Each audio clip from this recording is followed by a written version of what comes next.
Yo, it's crazy because I actually almost forgot that Colorado had legal marijuana.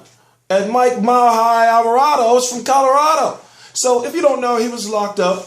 He was booked. The story was released on ESPN that he was held on warrants. Why was he arrested? I'm hearing on secback channels from Brandon Rios and Robert Garcia that he was walking down the street blowing tree. Mike Mile High, and Alvarado. Colorado, what is this? But listen to me. I'm T-Street Controversy. This is T-Street Controversy Live. That actually made my night. 3:39 a.m., December the 4th, 2014, Eastern Standard Time. I'm T-Street Controversy. This is T-Street Controversy Live. I cover every single major fight live, January the 24th, 2014. You got 32. Okay, let me think. Okay, you got 32-2 with 23 KOs and 1 draw for Brandon Rios. You got 34-3 with 23 KOs as well for Mike Alvarado. I don't know. I'll get it right down in the description. But Mike Alvarado was in a situation where he needs to win more technically than Brandon Rios, even though Brandon Rios was basically on his way to taking 3 losses. You know, because if you look at it, he was losing on the cards Diego Chaves, but Diego Chaves snapped DDTing him and they wrestling all in the ring and everything. You know, Vic Draculich DQ'd his ass. But listen, looking at the situation with Mike Alvarado, he's showing us that he has trouble when you put him up against a power puncher, per se. Look what Marquez did to him, knocking him on. That was horrible. You know, even though he didn't get knocked out, he took a sustained beating. To whereas in Ruslan went out there and just beat the dog shit out of him. So I'm looking at, okay, all right, he is no longer a 140 pounder. That is for sure. 147 small, 154. But at 147, he's going to be taking on Rios. Just as we know, Rios ain't no 140 pounder anymore. So if you look at Rios, he lost to Mike Alvarado, but also beat Mike Alvarado. Then he lost to Manny Pacquiao. Then he came back for Diego Chaves, almost lost that. So if you look at Mike Alvarado, he's basically been beat up by the guy he's fighting again for a 3rd time in a rubber match. So you ask yourself, okay, we know what Mike Alvarado brings to the table, but he's taken a lot of damage in his defeats than the one sustained beating that Rios took from Pacquiao. So what I'm trying to say is this. He's damaged. You know, yes, he can box, but every now and then it's just not mentally in him to consistently box, whether it's physical, whether it's mental, consistently box for 12 rounds. He get caught up in the middle trying to trade with people that are powerful for him, and he gets knocked all around everywhere. The guy got heart and he has skill, but this is a situation where if he doesn't win now, he's going to become somewhat of a glorified journeyman to me. You know, now he does have a clear-cut win over Mauricio Herrera, of course, but outside of that, you have to ask yourself, well, what has he really done for us? The reason why he's basically on HBO is because he gives exciting fights, won or loss. So Brandon Rios, the same thing. But see, let's look at Rios. Let's talk about him for a minute. Okay, all right. Now, Rios is the type of fighter, he's somewhat, if he was an actor, they would call him typecast. There's a certain type of role like he will always play as far as the pressure fighter. He has somewhat of a good jab, just as majority of, if not all of the Robert Garcia, mainstream Robert Garcia fighters do, but he doesn't use it. What he does is he just comes right for you. You know, he wants to be in your space and he wants to fight you in there. You know, he's a guy that does not, it's no, I don't want to call it barbaric, but there's no real way to describe him outside of the fact that he's a come forward fighter.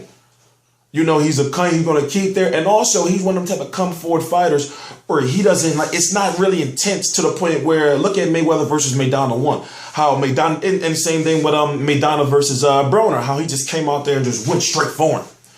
You know, Rios don't have that in him. And if he's going to be that type of fighter that he is, he needs to come out there and start getting rid of fighters. After all, look what Richard Abril did. You know, look what Diego Chaves, you know, and Diego Chaves just used old-fashioned, nasty boxing, Carlos Molina-ish type, Andre Wardish, Bernard Hopkins. He put all that into one and just got Rios with all that nasty hugging and turning and all that. He made it into a nasty fight, as you would like to do to a pressure fighter. If you're going to sit there in his range of a pressure fighter, then take all that, you know, all that power and all that away from him. Simple, easy mathematics. But I'm going to be covering the fight. I look at it like this. It's pretty much simple right now to see with this whole top rank carousel, as I call it, what's probably going to be next. We'll probably see Brandon Rios, Ruslan Provodnikov. Brandon Rios, Timothy Bradley. Timothy Bradley, Mike Alvarado. Timothy Bradley, Brandon Rios. Marquez, Brandon Rios. You see what I'm talking about? You know, and if Mike Alvarado somehow gets lucky and gets a 2-fight winning streak, you know, then he'll be getting Manny Pacquiao. That's just how the shit just works. Oh, wait. Oh, you got to throw Chris Algieri into the mix. You know, so you can see Brandon Rios, Chris Algieri. Chris Algieri versus Mike Alvarado. Chris Algieri versus Tim Bradley. Ruslan Provodnikov versus Chris Algieri too.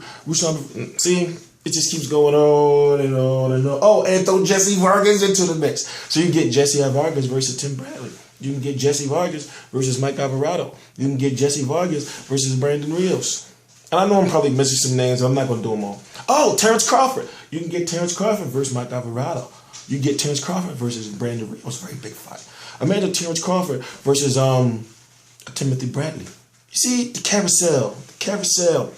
And then you got to mix in all those rematches in there. You know, like Algieri versus Provodnikov 2. You're going to have, you're probably going to have, you know, don't be surprised if you see a Rios versus Pacquiao 2. Ew. T-Street Controversy, please subscribe to Real Combat Media. First link right down below in the description box. In fact, if you're seeing this video right now, it's 3:44 a.m. Eastern Standard Time, December the 4th, 2014. In about 7-8 hours or so, no, it's going to be longer than that. In about 12 hours or so, actually, I'm going to be having some exclusive content for you. I'll just leave it at that. And it'll also be right down below on Real Combat Media. So I would say around 5 p.m.